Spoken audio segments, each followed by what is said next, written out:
मुंबई की बारिश हमेशा कुछ न कुछ याद दिला देती थी। उस शाम भी ऐसा ही था।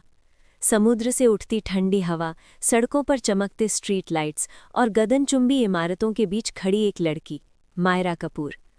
मायरा बाहर से जितनी आत्मविश्वासी दिखती थी, अंदर से उतनी ही टूटी हुई थी। आज उसका नाम बड़े पोस्टरों पर था, film of the year Myra Kapoor. लेकिन इस शोर में कहीं उसकी आवाज़ खो गई थी। छोटे शहर की बड़ी ख्वाहिशें। मायरा का जन्म मध्य प्रदेश के एक छोटे से शहर रीवा में हुआ था। पिता सरकारी स्कूल के शिक्षक, माँ सिलाई करके घर चलाने वाली। घर में पैसे कम थे, लेकिन सपनों की कोई कमी नहीं। मायरा को बचपन से आईने में खुद को देखना पसंद था, कभी माँ की साड़ी ओढ़कर, कभी रेडियो पर बजते गानों पर नाचते हुए।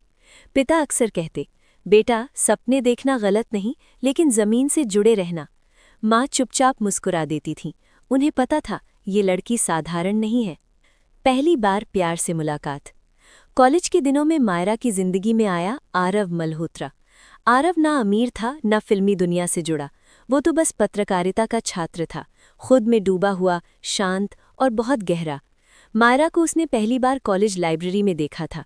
खुली किताब, खुले बाल और आंखों में सवाल। आरव ने ही पहली बार मायरा से कहा था, तुम्हारी आंखों में एक कहानी है। यहीं से प्यार शुरू हुआ, धीरे, सच्चा और बेहद खूबसूरत। सपनों की कीमत। मायरा को मुंबई से एक थिएटर ग्रुप का कॉल आया। ऑडिशन। दिल धड़क रहा था, डर भी था, जुनून भी। आरव खुश था, लेकिन उसकी आंखों में डर छुपा नहीं था। मुंबई बहुत बेरहम है मायरा। मायरा ने कहा, अगर मैं नहीं गई तो खुद से हार जाऊंगी। आरव चुप हो गया। कभी कभी प्यार में चुप्पी सबसे भारी होती है। मुंबई, सपनों की मशीन। मुंबई ने मायरा का स्वागत नहीं किया, उसने पहले उसे परखा। छोटा सा कमरा, साझा बाथरूम और रोज के रिजेक्शन।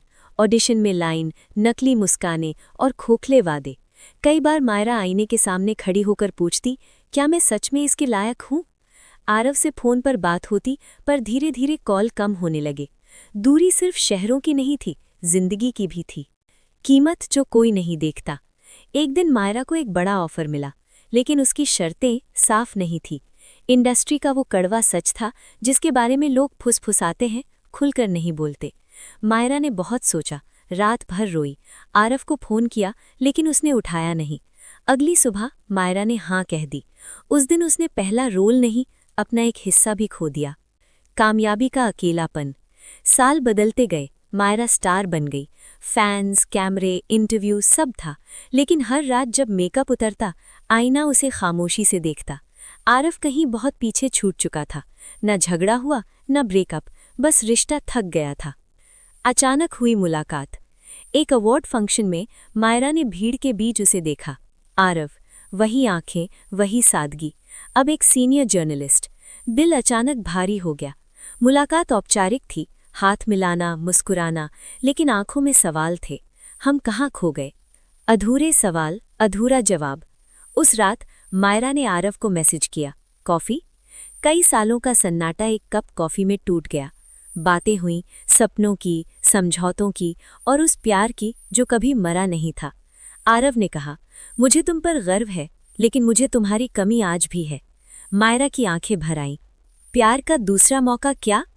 प्यार आसान नहीं होता, खासकर जब दो लोग बहुत बदल चुके हों। आरव आज भी सादगी में खुश था।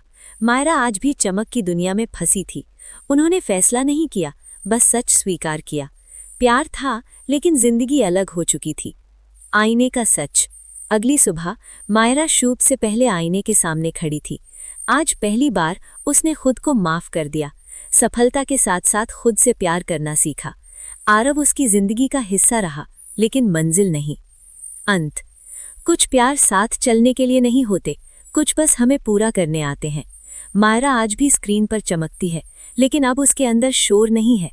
आईने के उस पार अब उसे खुद से नजरें मिलाने में डर नहीं लगता।